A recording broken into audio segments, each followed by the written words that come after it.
Hey, in today's video, I'm going to share strategies on how you can actually save more money, even if you're renting or you bought a house, you have a down payment down, and you're paying for a mortgage now. Of course, it's easy to save money if we have no expenses and we're living at home. But what if we are renting, living on our own, we're paying $1,000 a month, $2,000 a month in additional expenses just to live and survive? A lot of people like to say it's very challenging to actually save money when you have all these bills. And it can be unless you start implementing these strategies. Alright, the most important thing that no one does is simply making a list of the needs, the musts, what we need to actually spend money on to survive. Not things like that new car we want to get, or going out to eat 3 times a day, or going out and buying that smoothie because you just feel like having it. I'm talking about the musts. What are the things that we know we need to buy to go ahead and survive? These are things like the monthly rent cost, of course. We're going to factor in how much is our monthly rent, and then factor in our utilities. We want to factor in our phone bill for our cell phone. That is a must for most of us.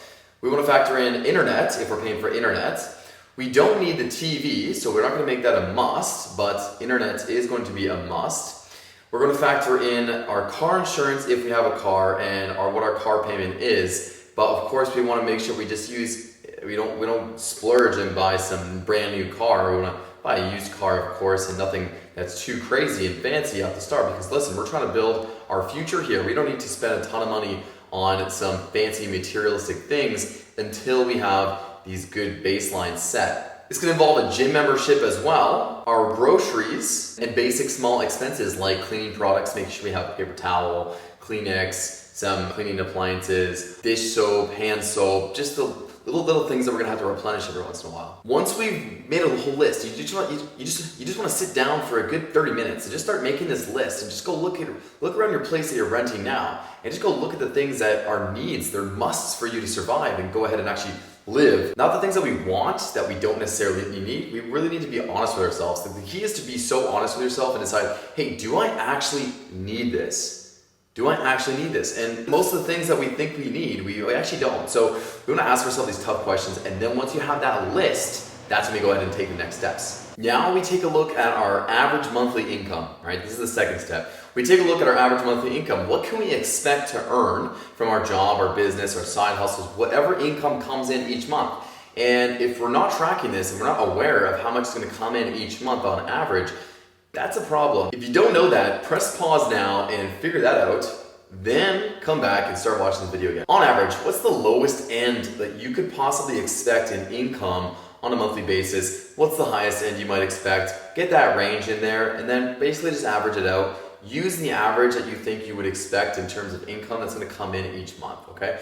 Now we know this number. Let's say we totaled up the musts and it came out to be about $2,100 each month. Everything all in to survive, and a little bit above survive, to still like thrive, just not have all these fancy things, right? We're still living a good life, factoring in the things that we know we need. So it's about $2,100 a month, let's say, for all in, okay? Now we take in our average income, and let's say our average income is $4,400 a month. On average, we earn $4,400. So now there's a gap of $2,100 for our musts and needs, and then there's $4,400 that's coming in. That means that we could potentially save a maximum of $2,300 each month. This brings us to the third step. This is where we're now going to calculate and see what wants can we incorporate within reason, so that way we're not just surviving. We want to just be able to do some things while also saving money. So we have the $2,300 gap that we can save $2,300. Well, now let's say that, you know what, we're gonna say to ourselves that bare minimum, I must save at least $1,500 of that 23. Great, now we have $800 to play with each month that we can spend on wants. That's where you can go ahead and say, hey, what do I like to do? What makes me happy?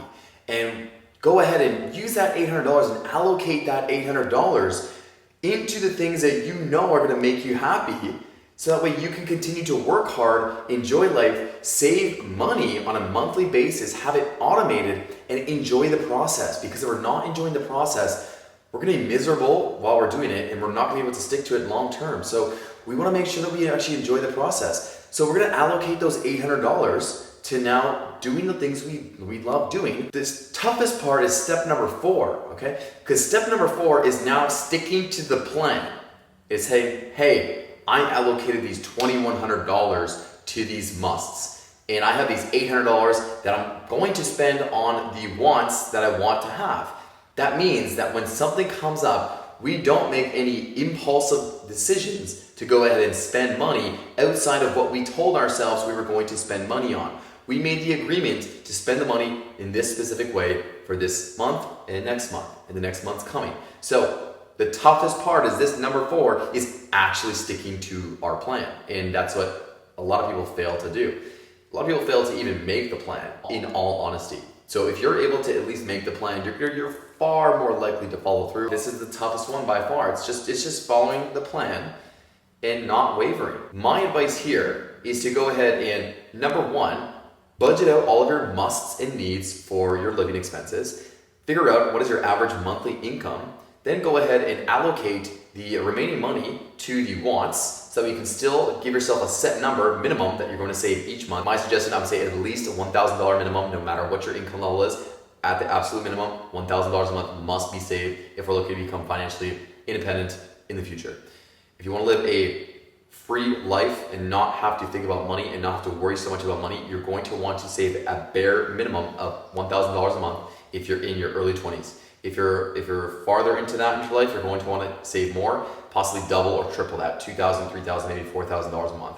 But that's what we're going to be wanting to do if we're looking to become financially independent and not have to stress about money in the future.